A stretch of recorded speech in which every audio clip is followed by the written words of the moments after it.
Your alarm goes off at 2:40 a.m., not a regular alarm. You set it specifically for this. You put a label on it, probably the country name or the kickoff time. You put your phone face down before you slept so the light wouldn't wake your partner. You have work tomorrow. You know that.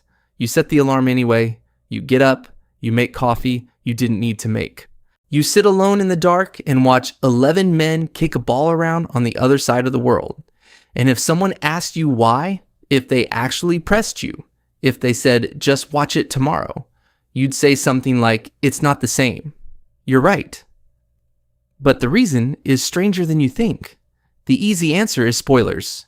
You don't want to know the result before you watch. That's what everyone says, except research disagrees.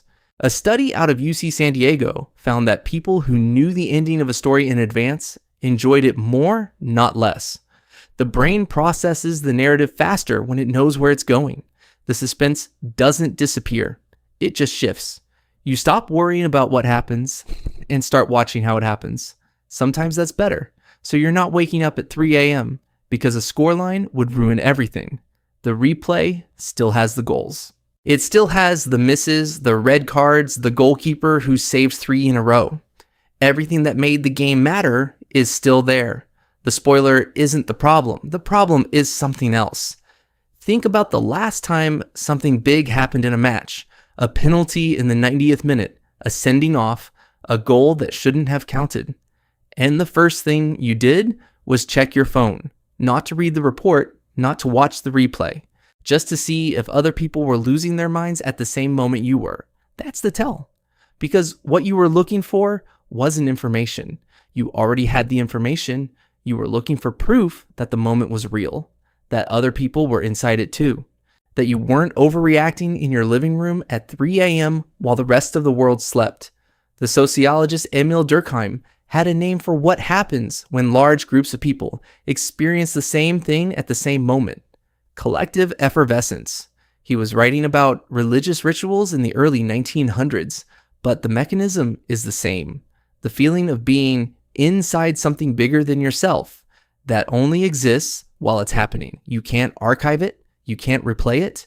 It exists, and then it's gone, and either you were there or you weren't.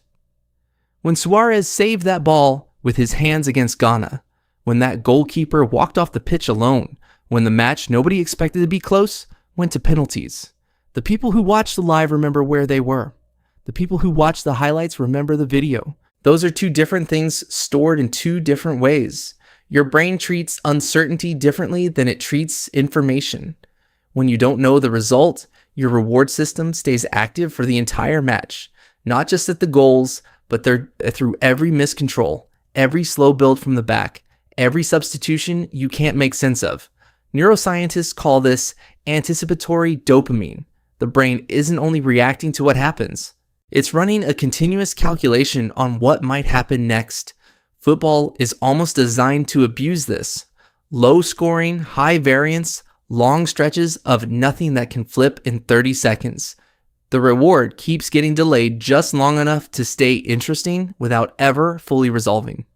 And then it does resolve, or it doesn't, and you go to extra time, and the whole thing starts again. A replay disrupts that loop, not necessarily because you know the score. You might genuinely manage to forget it, but your body is harder to fool than your memory. Some part of your nervous system knows the danger has already passed. The near misses don't land the same way. The tension is real on the surface, but something underneath it is missing. You feel it. You just can't explain it. And I know what you're thinking.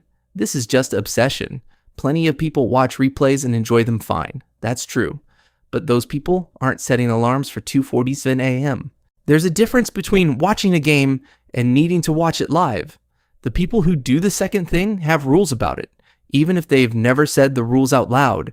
You watch it live or you don't watch it at all. The phone goes face down. Nobody texts you anything. You might sit in the same spot you always sit, wear the same shirt, make coffee, even though it's the middle of the night and you'll regret it tomorrow. Not because any of that affects the result. You know it doesn't. You do it anyway. Psychologists call this ritual participation, behavior organized around its own internal logic. things that have to happen in a certain order at a certain time for the experience to count. Rituals tell the brain that what's about to happen is significant. They create a container for something that would otherwise blur into background noise. The alarm at 2:47, the dark kitchen, the coffee. Those aren't just context. They are part of the experience. Take them away, and the match is still there, but something about it is smaller. Here's the part people almost never say out loud. Or, when you watch the World Cup at 3 a.m. alone, you're not actually alone.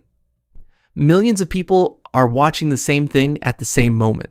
Some are in the country where the game is being played, surrounded by noise. Some are with family. Some are exactly like you, alone on a couch in the dark, half asleep, doing the same irrational thing. You can't see them. They don't know you exist. But you are sharing the same 90 minutes with them, the same goal, the same stoppage, the same referee decision that will make half of them furious. Researchers at the University of Kansas found that fans who participate in communal rituals at the same time, even separately, even alone, report stronger feelings of connection and group identity than fans who experience the same events in a delayed context. The when matters as much as the what. The 3 a.m. viewer isn't just watching a match. They're choosing to be present for something while it's happening. And that choice costs something. Sleep, functioning the next day, a partner who doesn't understand why you look like this at breakfast. The cost is part of what makes it feel like it counts. If it were easy, it would just be television. You'll feel it tomorrow.